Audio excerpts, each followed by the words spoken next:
Hello friends, 5 minutes വീഡിയോയിലേക്ക് എല്ലാ പ്രിയ കൂട്ടുകാർക്കും സ്വാഗതം.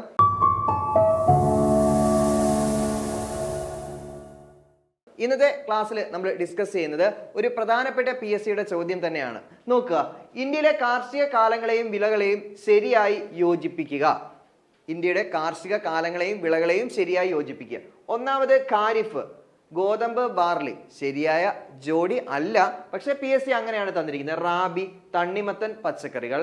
സെയ്ദ്, നെല്ല്, ചോളം. ഇനിയാണ് ഓപ്ഷനിലേക്ക് വരുന്നത്. Option A, option B, option C, option D.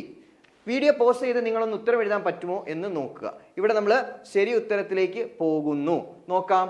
Option എയിൽ പറയുന്ന 1 സി, 2 എ, 3 ബി എന്ന പെയറാണ് ശരിയായിട്ട് വന്നിട്ടുള്ളത്. അപ്പം കണ്ടല്ലോ ക്വസ്റ്റ്യൻ എങ്ങനെയാണെന്ന്. ഓപ്ഷൻ എയില് ഖാരിഫ്. ഏതൊക്കെയാണ് വിളകൾ? ഖാരിഫ്, നെല്ല്, ചോളം. ഖാരിഫില് നെല്ല്, ചോളം. നെക്സ്റ്റ് റാബിയിൽ ഏതൊക്കെയാണ് വിളകൾ? ഗോതമ്പ്, ബാർലി. ഓപ്ഷൻ എയിൽ പറയുന്ന ഗോതമ്പും ബാർലിയുമാണ്. മൂന്നാമത് നോക്കിയേ, സെയ്ദ്. ഏതൊക്കെയാണ്? ഇനി കൂട്ടത്തിൽ ചേരാനുള്ളത് ആര് മാത്രമേ ഉള്ളൂ? ബി മാത്രമേ ഉള്ളൂ. അതായത് തണ്ണിമത്തൻ, പച്ചക്കറി. അതായത് പഴങ്ങളും പച്ചക്കറികളും. അപ്പൊ ഈ ഒരു രീതിയിൽ ചോദിച്ച ഒരു ചോദ്യം ഇനി വരാനിരിക്കുന്ന കമ്പനി ബോർഡ് LGS പോലെയുള്ള എക്സാമുകളിലും നിങ്ങൾക്ക് പ്രതീക്ഷിക്കാം. അപ്പം ഇതുമായി ബന്ധപ്പെട്ട് നമുക്ക് മുഴുവൻ വസ്തുതകളെയും ഒന്ന് പഠിച്ചാലോ? നോക്കാം.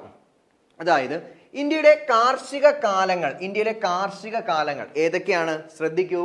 കൃഷി ചെയ്യുന്ന കാലത്തെ അടിസ്ഥാനമാക്കി 3 കാർഷിക കാലങ്ങൾ ഇന്ത്യയിലുണ്ട്. നാളത്തെ സ്റ്റേറ്റ്മെന്റ് ആയിരിക്കും ഇത്. അതായത് കൃഷി ചെയ്യുന്ന കാലത്തെ അടിസ്ഥാനമാക്കി 3 കാർഷിക കാലങ്ങൾ ഇന്ത്യയിലുണ്ട്. ഏതൊക്കെയാണ് ആ കാർഷിക കാലങ്ങൾ? 1 ഖാരിഫ്, 2 റാബി, 3 സെയ്ദ്. ഖാരിഫ്, റാബി, സെയ്ദ് എന്നിങ്ങനെയുള്ള 3 കാർഷിക കാലങ്ങൾ ഇന്ത്യയിലുണ്ട്. അപ്പൊ നമുക്ക് നോക്കാം. ഖാരിഫ്, റാബി, സെയ്ദ് കാർഷിക കാലങ്ങളാണെന്ന് മനസ്സിലായി. എന്നാൽ ഈ കാർഷിക കാലങ്ങളിൽ വിള ഇറക്കുന്നത് ഏത് മാസത്തിലാണ്? എടുക്കുന്നത് ഏത് മാസത്തിലാണ്? പ്രധാനപ്പെട്ട വിളകൾ ഏതെല്ലാമാണ്? നോക്കാം. ഖാരിഫ് ജൂൺ മാസം, അതായത് മൺസൂണിന്റെ ആരംഭത്തിലാണ് ഇവിടെ വിള ഇറക്കൽ കാലം ആയിട്ട് പരിഗണിക്കുന്നത്.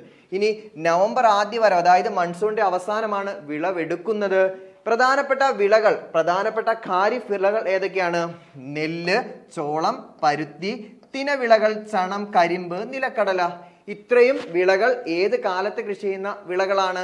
ഖാരിഫ് എന്ന് പറയുന്ന കാർഷിക കാലത്ത് കൃഷി ചെയ്യുന്ന വിളകളാണ്. ഇനി റാബി എടുത്താലോ? റാബി നവംബർ മാസത്തിന്റെ മധ്യത്തോടു കൂടിയാണ് വിളവിറക്കുന്നത്.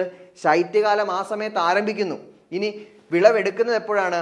മാർച്ച് മാസത്തിലാണ്. വേനലിന്റെ ആരംഭത്തിലാണ് വിളവെടുക്കുന്നത്. പ്രധാനപ്പെട്ട വിളകൾ ഏതൊക്കെയാണ്? ഗോതമ്പ്, പുകയില, കടുക്, പയറുവർഗ്ഗങ്ങൾ എന്നിവയാണ്.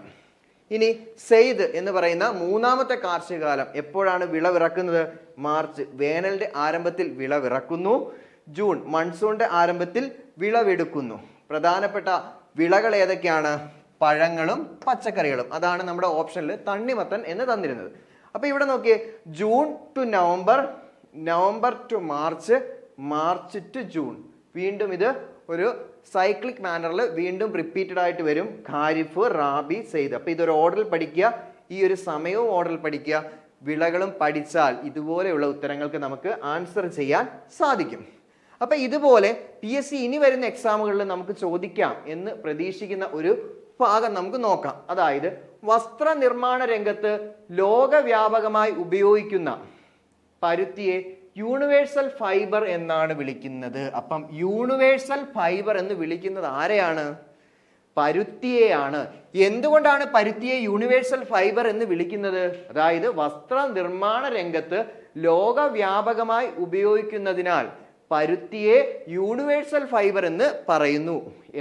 ഇന്ത്യയിലെ ഏറ്റവും വലിയ കൃഷി അധിഷ്ഠിത വ്യവസായം ഏതാണെന്ന് ചോദിച്ചു കഴിഞ്ഞാൽ അത് പരുത്തി തുണി വ്യവസായമാണ്. അപ്പൊ ശ്രദ്ധിക്കുക, ഇന്ത്യയിലെ ഏറ്റവും വലിയ കൃഷി അധിഷ്ഠിത വ്യവസായം പരുത്തി തുണി വ്യവസായമാണ്. ഇന്ത്യയിലെ ഏറ്റവും വലിയ ധാതു അധിഷ്ഠിത വ്യവസായം ഏതാണെന്ന് ചോദിച്ചാൽ അത് ഇരുമ്പുരുക്ക് വ്യവസായമാണ്. അതായത് ധാതുക്കളെ ഖനനം ചെയ്ത് ശേഖരിച്ച് അതിന്റെ അടിസ്ഥാനത്തിൽ നിർമ്മാണം നടക്കുന്ന ഇരുമ്പുരുക്ക് വ്യവസായമാണ് ധാതു അധിഷ്ഠിത വ്യവസായം.